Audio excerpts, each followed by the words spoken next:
So, there was one movie this year that I was really looking forward to. A sequel to a duology that is many years old by this point, and which first two entries I enjoyed quite a bit. I'm of course talking about 28 Years Later. The trailers looked very good. It was once again Danny Boyle and Alex Garland, and I thought there's nothing that can go wrong. I mean, after all, Danny Boyle had some misses, but he's usually at least an interesting filmmaker. And going back to this franchise, I thought he might hit it out of the park, especially with Alex Garland, who is, in my opinion, a quite talented writer and filmmaker himself. I even liked Man, which a lot of people seem to not like that much. But also his other work like Dread, Annihilation, Ex Machina, and so on were quite interesting and rather well made. So yeah, I was intrigued by this. Especially as I liked the quite grounded approach that the first movie had.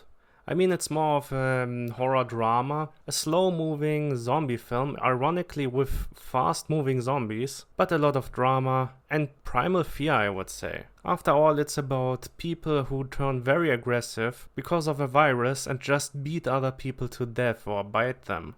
They just attack with bare hands and brutally kill whoever gets in their way. Also, seeing a big city like London completely empty was something very special back then. I mean, now we had more post-apocalyptic stories, like for example The Walking Dead, which showed empty streets and cities. But back then this was scary, and seeing a really giant city like London being completely empty, basically being a ghost town, that's frightening. Especially if you're the only person there, and you don't know what happened because you were in a coma for a while. I even like the second movie, which some people seem to really hate. I mean, just listen to YMS and IHE in the idiotic episode of the Satanic Cast, where they are basically saying it's on the level of an asylum movie, which, I'm sorry, but you have to be a brain-dead zombie yourself to think that. I can understand if people don't like it, because the second movie is much more of an horror action film, but overall, I personally liked it quite a bit, and I really liked how it is one big chase, and it is really intense at times. Also, the camera work was very good, and the picture quality is much better than the first one. And I really don't care about people saying, oh, the first one, it looks so bad on purpose, it improves the film. This is just bullshit, and you know it if you're honest. Just look at some of the scenes where you can hardly make out what's even going on, or that it is just ugly what you can see there. At least the second movie has a good picture quality and you can make out what is going on.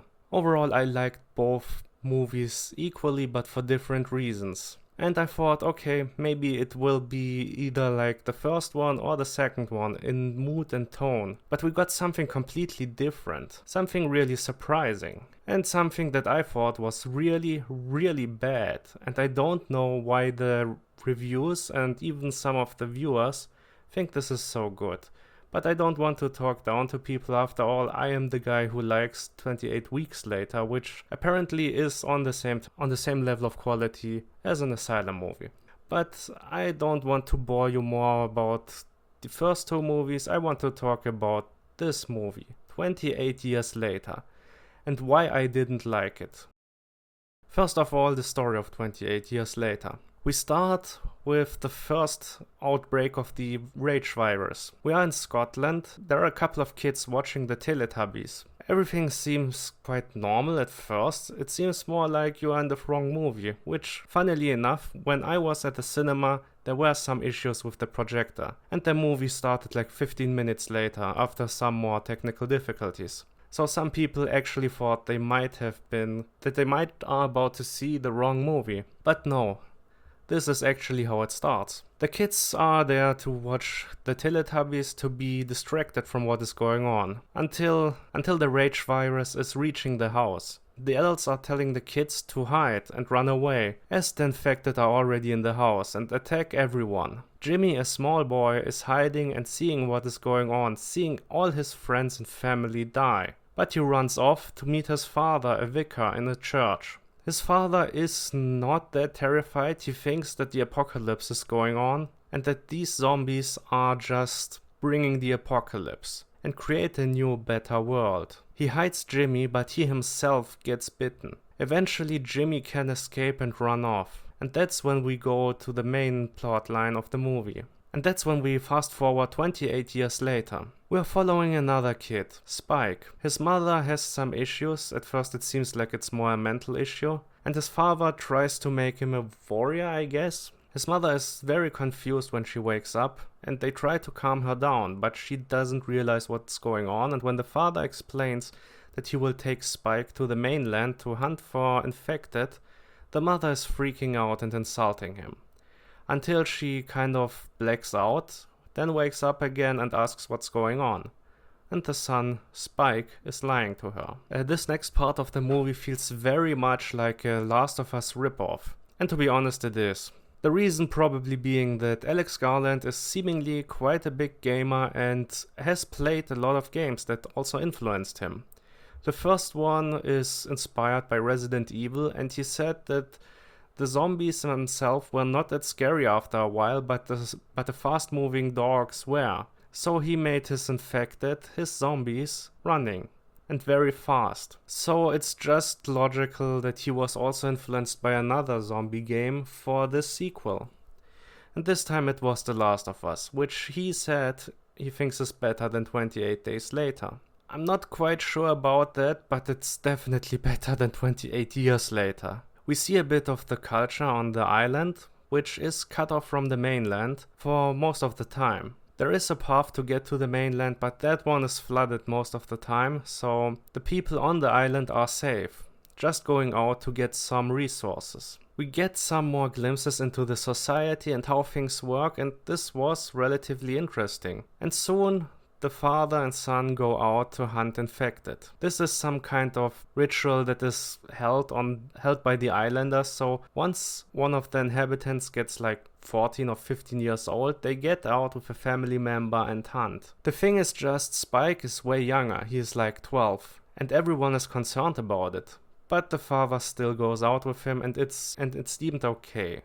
Even though people, and especially the elders of the island, are pretty reluctant to let them out. As this is very much inspired by The Last of Us, there's also a mythology or hierarchy for the infected themselves. This is pretty stupid when you think of the first movie, and even though in the second one they had kind of a leader in the infected with Dawn, this was never really established in the way that it is here.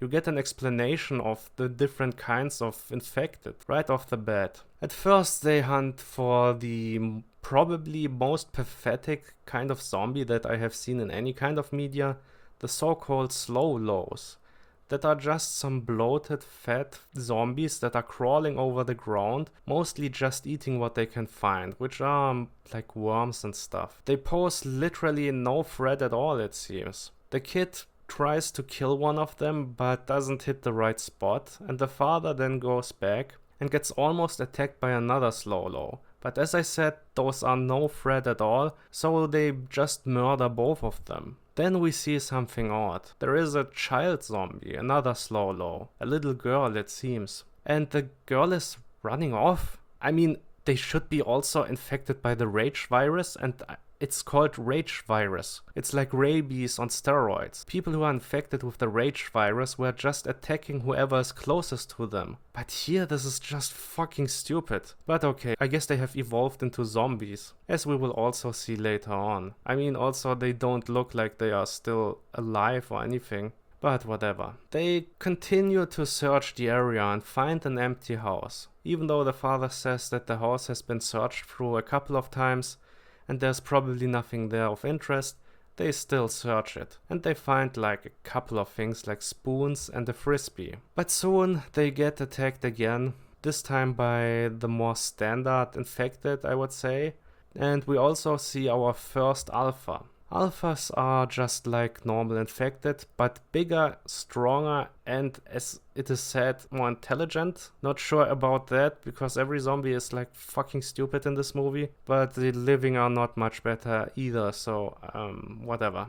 The father and son try to fight off the infected, but there are just too many, and they run out of arrows. So they run back to the house and up the attic. This happens last minute and even in the last second, and even though the infected are already in the house, they just stop looking for them and leave at some point. They still decide to wait until the next day, but in the night, a part of the house is just falling apart. Maybe because of all the deer running around. And yeah, we have like some really ugly CGI deer herd that is just roaming the area and might be influenced by the infected. I'm not quite sure about that, but there's later a hint for that. Anyways, the father says that the house was just old and probably the chimney fell in, which, okay, this is like dumb on a completely new level, I would say. But they try to get back to the island, even though there's still some flooding going on, but they deem it's more safe than just staying there out in the open with the infected. So they get back and the path is almost walkable. There is like still water, but they can get through it. And the alpha just sees them and runs off. And at first they don't realize it, but the alpha seemingly controls a swarm of bats or birds, and they almost attack the son and the father, and that's when they look back and see the alpha, who starts running after them. And he should get them because he's just running quite fast into their direction, and really in a way that looks quite coordinated, as if he was like running in a marathon or something, or like sprinting in a sports event, which is odd when you think of the first movie or the second movie, but whatever. They have evolved, as it is said a couple of times. But even though the father and son are very slow and stumble a couple of times, they still reach the gates before the alpha. And they can warn the other people, so they attack the alpha. And it is said that alphas take more hits than normal infected, and we can see that there. A couple of arrows don't make any difference, it seems, but when they basically use a giant harpoon gun, then with a burning harpoon or like a ballista with a giant arrow that is burning, the infected finally dies when he is hit in the chest. This is actually a sequence that, despite being quite stupid and quite cliched, but whatever. What follows next is again more interesting. We see more of the life and culture on the island. They are celebrating father and son, and the father is just embellishing what happened. The son is kind of traumatized and disappointed because he didn't hit anything with his arrows, but the father says that he did very well. And I mean, it's okay, he wants his son to be better, and for the first time it was probably actually okay, especially as the boy is quite young, at least 2 or 3 years too young to go out and hunt infected. They all have a big party, they are all drinking, and even the son is drinking. Until he gets sick and has to throw up outside. That's when he sees that his father is making out with someone else. This disappoints the son even more, and he also talks about it with his father later on in a very cheesy, very kind of bad family drama moment that could have been out of a second or third class telenovela. When they were outside, the son was also seeing some fire in the background and was asking what is going on there. Eventually he learns that there is a man who was once a doctor and might still be one. And as his mother is sick, he tries to get to the doctor and let him help her. The father is against it, so the boy hatches a plan. And that's when we get the second half of the movie. So far I had some issues with it, but it was still kind of okay. It was like The Last of Us, but just not so good, and there were some weird stylistic choices. For one, the shooting the infected and then kind of freeze frame moving the camera to see all the blood and the shot from several point of views. Also, they have this kind of odd, don't know how to call it, but it's similar to Natural Born Killers, I would say, where they just splice in some footage from moments or movies that are kind of similar in feel or what is going on. In this case, they have some war footage and some footage from like archers in medieval times or medieval fighters in general, while the boy is going out to really hammer home the point that the boy is about to be indoctrinated, I guess, or to be part of this warrior culture and in big danger. And also they have this footage from Infected that is like night footage and everything is turned red.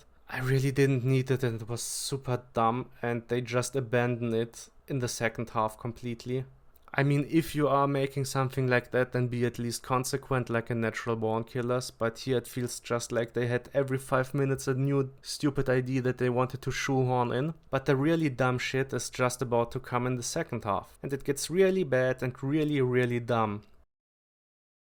So the boy decides to go back to mainland Britain, and he does take his own mother with him, who is sick, and basically she is behaving like she has dementia. And in the beginning of the movie, when she wakes up, she hardly comes out of the bed, and now he is just getting her over the pathway. Also, he burns something in the town to make the guard posts run off, as he says that he was sent to take over the guard post while they are looking for the fire that he made. Of course, he doesn't tell them that he made the fire, but he says there is a fire and they should check it out, and he was sent. And the guardmen then just leave, and he somehow gets his mother through the gate and over the pathway, and no one fucking sees it. I mean, people were really complaining about how convoluted and stupid the new Outbreak in 28 weeks was.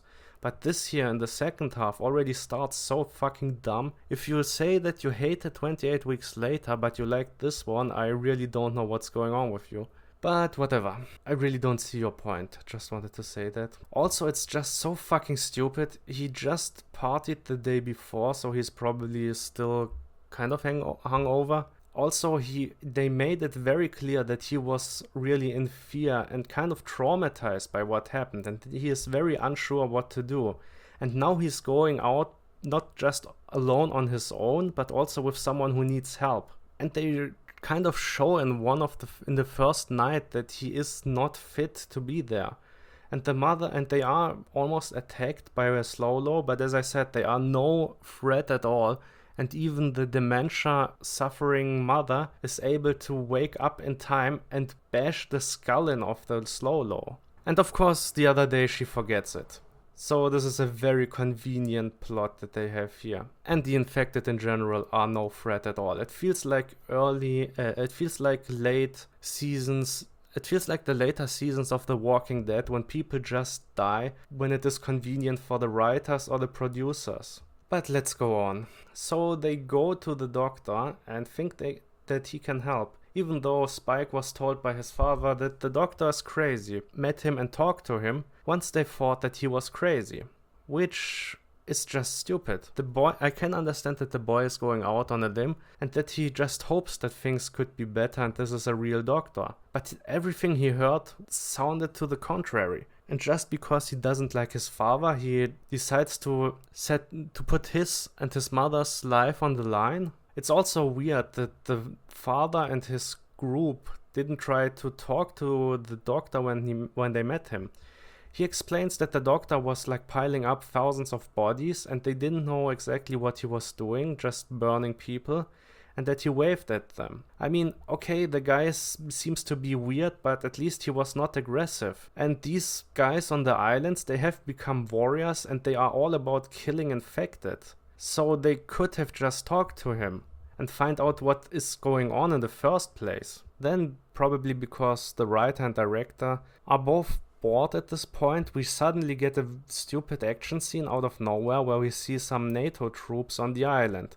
They are just fleeing from a couple of infected and shooting around. Eventually they run into a tunnel and the soldiers are being mortal combated by a new alpha, who just rips out their goddamn heads, including the spine, and uses it as a morning star basically. Even though they try to hide in the tunnel from the infected, they just shoot their way out of the tunnel again, through the infected, and run out of it, which is the most fucking pointless action sequence I have seen in a while, and just nonsense. But then we continue again with the mother and son reaching a gas station with a diner. The Shell sign has the S missing, so now it says Hell, which we are subtle here, of course. And there is a diner that is called Happy Eater. I guess because we're in a zombie movie, haha. This movie is really not just not subtle, it's very dumb in what it is saying or trying to say. And just because that was probably not stupid enough, we get another action sequence that is insultingly stupid. You see, there are again infected that are trying to kill mother and son, and they run into the gas station. In there, they are basically cornered, but they immediately smell that there are some fumes or gas in there. They can hardly breathe, and the infected are coming closer, but as I said, these are not the infected from the first two movies. They are stupid, they are kind of slow, and they just move around erratic, almost on the spot, so the others can run away.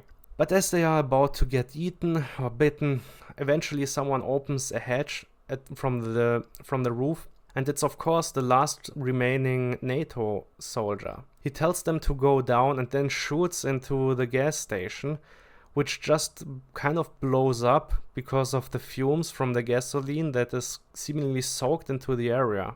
Mother and son are not hurt though, but the infected just burn and die shortly after. This all makes no sense, and whoever is complaining because of the second movie having stupid action sequences, once again, did you see another movie here? What follows is a little bit better though, even though it's still weird.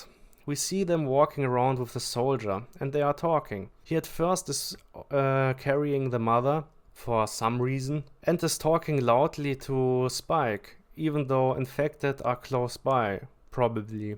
And either way, it's very dumb that they are almost shouting around. We have a couple of dumb jokes here, and at least one of them is kind of funny and intentional, something that soon after is not the case. It was funny when the soldier was showing a picture of his girlfriend, when he was introducing the boy to mobile phones, and showed them quickly what they can do before his battery dies.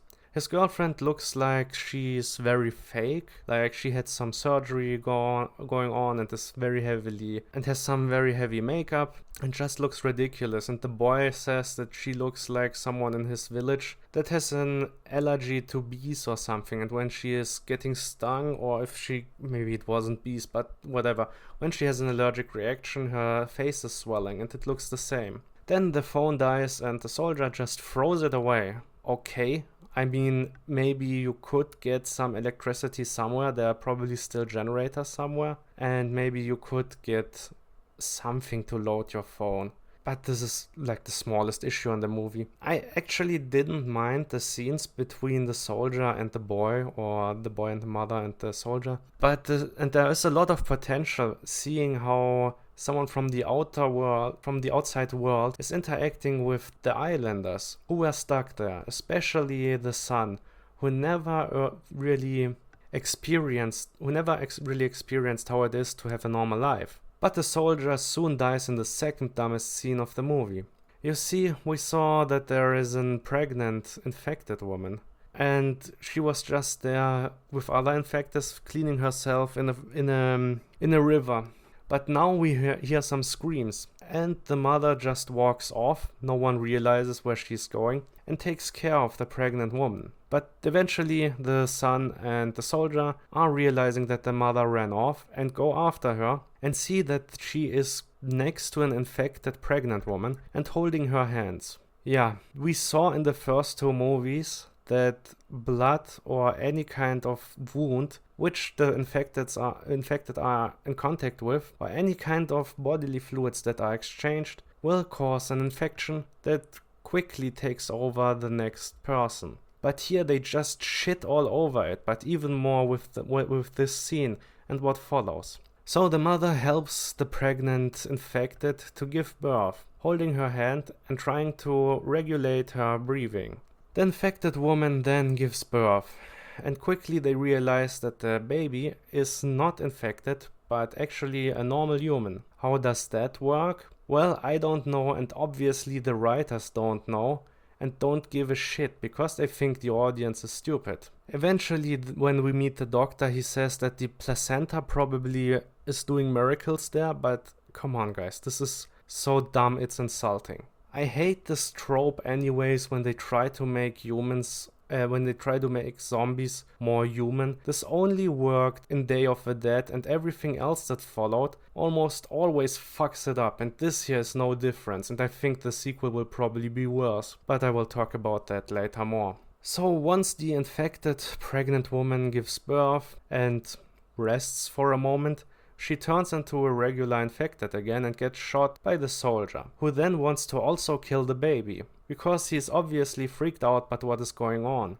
I mean, he just ran into a situation that is even dumber than the baby scene in Z Nation, and there it was a joke. Also, did they rip off Army of the Dead here in 28 years later? This is just embarrassing. Anyways, the new infected, the new alpha, soon appears and rips off the soldier's head. He also looks at the woman and realizes that she's dead, and probably the child was his, I assume. They at least imply it here. So they run off and try to get away from the alpha when suddenly Ralph Fiennes appears. Also, why is there no pack with the alpha? Where are the other infected? They made it look like there's always a pack when there's an alpha. But as always, whatever. They simply didn't care.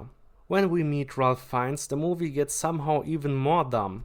So, Ralph Fiennes uses a blowpipe to shoot some morphine mix into some dart with morphine and something else mixed into it at the infected, who just stands there then. He's not quite sleeping, but he is kind of besides him, and he just takes the head of the soldier. Then the very dumb scenes explaining the bone structures that are prominently displayed on the poster are shown. And it's much dumber than whatever you thought it would be. As it turns out, Ralph Fiennes just has kind of a graveyard here, and instead of burying people, he burns them and builds some structures out of their bones and piling their skulls on top of each other into those very high pyramids. Also, just when I'm talking about Ralph Fiennes, where did he get even the morphine from? It's been 28 fucking years. And I don't think that there are any poppy fields in England, so he most likely didn't produce it himself. Also, does it even hold up after 28 years? I mean, I don't know what would happen if you get old morphine, but probably it works differently then. And where did he get it from? There is no big town or city nearby. What is even going on? And how often does he use it? How does he dose those things? How does he dose the darts? He is also using it soon on people. But let's continue and let me explain. So the boy wants to save his mother and brought him to this doctor, and the doctor is making some checks on her. Of course he doesn't have his equipment here, even though he has a bunch of morphine it seems. And he finds out what we were probably all assuming all the time already. She has some brain cancer. It's either spread from her body to the brain or started on her brain and now is spreading to the body, but he found some signs of cancer on her body, like on her breasts and her arms. And she's about to die soon. She's also in pain and more doesn't realize what is going on. So he wants to do the one thing that is right in this situation. Fucking kill her with the morphine he has and then burn her remains. The boy is against it, but once he drugs the boy, once again, how does he dose it? He just shoots his darts at him. The boy is kind of high and lets him go. They try to make it all sentimental, but this is so fucking stupid, I almost laughed. He then goes off with the mother, also uses a dart on her, and then comes back with her skull. I mean, did he dose it now so high that she died? Or did he kill her when she was like zoning off because she was also getting high? Or did he burn her alive? Probably it's better to not have all the questions explained. The boy slowly comes back to his senses and gets the skull from his mother. And the doctor, played by Ralph Fiennes, tells him he should look for a good place. The best place to place the skull. And the boy just does it. I guess because he's still high, but the next day he's also not really angry or anything about it. And when they were like playing the sad music, I almost laughed again. I was almost laughing. I had really to hold back. I heard someone saying that this was a very sad scene, and I'm sorry, but what are you even talking about? There is just so little setup for anything that is happening, It's all so rushed and so stupid that you can't really connect with anything that is going on. But this basically ends a big part of the journey for the boy. He takes the baby and brings it back to his settlement on the island. Somehow, probably because the guard posts are very dumb as well, they didn't realize that someone was coming back to them. I guess they don't look out, even though they have a tower. And they also didn't hear the baby, and because maybe it wasn't screaming at first, but this is very dumb.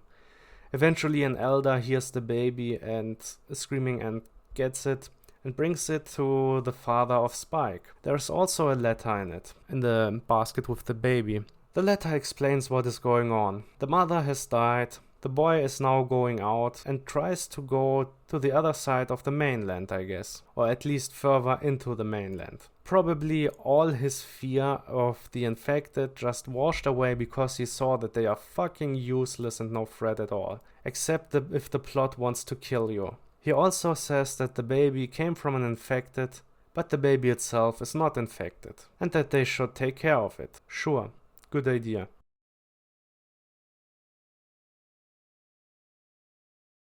In the last scenes of the movie, we see the boy out in the open. He has a big fish that he is currently grilling, and then infected come. At first it's just one, and he shoots it with an arrow, but then two others are coming. And he just runs off. One of the infected keeps following him while the other infected starts eating the fish. Okay, not sure if infected work like this. Didn't seem like it in the first two movies, but I guess they evolved, as they said a couple of times already. And then the movie really shits the bed, because Jimmy from the beginning is appearing again. It was not enough that this movie seemingly is just a setup for another movie. No, we also have the most goofy shit ever in the last minutes of the movie. You see, it already feels like the next movie is the actual journey of the boy and what he will experience in the mainland. But then we also get this fucking shit at the end. So Jimmy appears again. The boy walked into a dead end. Okay, so the boy walked into a dead end. There is some kind of wall just built right into the path, and the infected is about to corner him. He makes himself ready to fire his arrow when suddenly Jimmy greets him and asks if they can help him. Jimmy is a guy with long blonde hair, a golden teeth, some rings, a tracksuit, and some gold chains. There are also some other Jimmys who look basically the same and listen to him. And then, when the infected are coming, they just jump off the wall, Power Rangers style, and hack them to pieces. It turns into a very schlocky action horror comedy, I guess. Doesn't make sense and feels not just tacked on, but also so different from anything that happened before. I mean, this is the goofiest shit I have seen up to this point, and then they just make it even more goofy. It's a complete mess, and then they come with this around the corner. So the Jimmys hack the infected into pieces, and then Jimmy and Spike shake hands and basically decide to become friends or something. So yeah, this was really awful. And I was sitting there holding my head and couldn't believe all the good reviews. I mean, it's fine if you like it, but I don't understand why. I was also already thinking when they introduced the alphas and had the NATO guy talk about them, that this is, or maybe it was the father, I don't fully remember, but when they started explaining it and that other infected are following them and that they are alphas and they are stronger and think more, and then you see them in the group and you also see them all naked, which I mean, it makes kind of sense after 48 years that they don't have clothes anymore, but it feels like they are mostly showing them without clothes so they can show the genitals, especially of the man. And for the alphas, it also really feels like they sometimes put the camera into a position so you can see their dicks. And this was also pointed out by other people, but the alphas also seem to have bigger dicks. And maybe this is like some kind of very unsubtle reference to internet culture and like some Andrew Tate-like characters that they are pretending to be like the tough guys, dick swinging and all that. I don't know, but I would assume that the Jimmies, or at least the leader of the Jimmies, is supposed to be a character like that in the sequel. He's already been told that he will be the introduction of evil in the world for this trilogy, and I can see him kind of indoctrinating Spike and trying to get him on his side and then doing some fucked up shit, so Spike probably will leave him at some point or fight him. And also something that eluded me at first, Jimmy is seemingly a very clear reference to Jimmy Savile, so who knows what they will do with the next movie. But if maybe they also go this direction and just have him like some kind of sex pest. Anyways, this was really, really bad. I like horror because they usually take some ideas that are told in metaphors, that are not just what you see but more. And they have something like this here, something that it's more than it meets the eye first, but they either explain it before or after it happens, which makes the whole thing just seem stupid. And also a plot that is so dumb that it's insulting. And I mean, I like the first two movies. I'm not the biggest fan, but I liked them. And this is just a huge pile of shit, in my opinion. It's really, really awful. And I definitely will not watch the next movie in the cinemas and maybe on streaming, but I have no hope for this franchise anymore after seeing this. And it just feels like a lot of people with a lot of talent came together to waste a bunch of money for something that no one of them either wanted to do, or they have become so incompetent that they couldn't pull it off anymore. I mean, Alex Garland and toxic masculinity is something that is basically so much coming hand in hand like Bong Joon-ho and social commentary regarding class, but he has never been this blunt and dumb in how he executed it before. Even Men did at least package the whole thing better, I would say. This feels more like the late movies of George A. Romero, and I mean Diary of the Dead and Survival of the Dead with that. Ironically, they are also some zombie movies. I mean, I'm all for doing new things, even with established franchises, but do it good, please, and don't kind of betray what you were doing before. As I said, the first movie was more grounded. Of course, the second one was more over the top. But this is just over the top and dumb, has a lot of pacing issues. It feels like they tried to pack at least 20 movies into under 2 hours and just failed miserably. I don't know why this hot mess is getting such good reviews. I just don't understand it, and I will probably never watch it again. It's really odd because I feel like I'm the contrarian here, the odd one out who doesn't like what everyone else liked. I mean, I heard that this movie was quite divisive, and usually when I hear that, I'm on the side of people who will still enjoy it. But this was just a load of crap. Some real shit. And it just got worse and worse in the second half. I have thought more of it in terms of... It reminded me of Gremlins 2 or Matrix Resurrection, in the sense that the filmmakers were just showing the middle finger to the studios who wanted them to make this movie. But I think this was not the case here. I think Danny Boyle and Alex Garland really wanted to do this. And if you look up what they planned originally for 28 weeks later, maybe they are just not that good in continuing the story. They already had some shitty idea about, I think, some SAS agents or group that is saving the Queen out of the infected zone for 28 weeks later originally. And I mean, that's worse than what we got, I would say. And now they came up with this shit. Yeah, I'm not a fan. It just feels so pointless, especially the last couple of minutes. There is no tension, there is nothing at stake. I don't know how you could feel with the people there. Technically, a well-made movie for the most part, even though they sometimes have this this autofocus effect that the camera should focus on one person, probably in the foreground, and make the background like more unfocused. but it just feels like one point is focused, and even the person is partially unfocused. Also, this gimmick with using iPhones, I mean, okay, if you want to try something different, just so people can say, oh, it was shot on an iPhone, or something like that, for no real reason, except maybe the stupid freeze frame camera movement thing that they do with the infected when they get shot, okay. But yeah, I really didn't like this one. Just feels like they could have done much more, much better things with all the people involved and all the money than what we got here.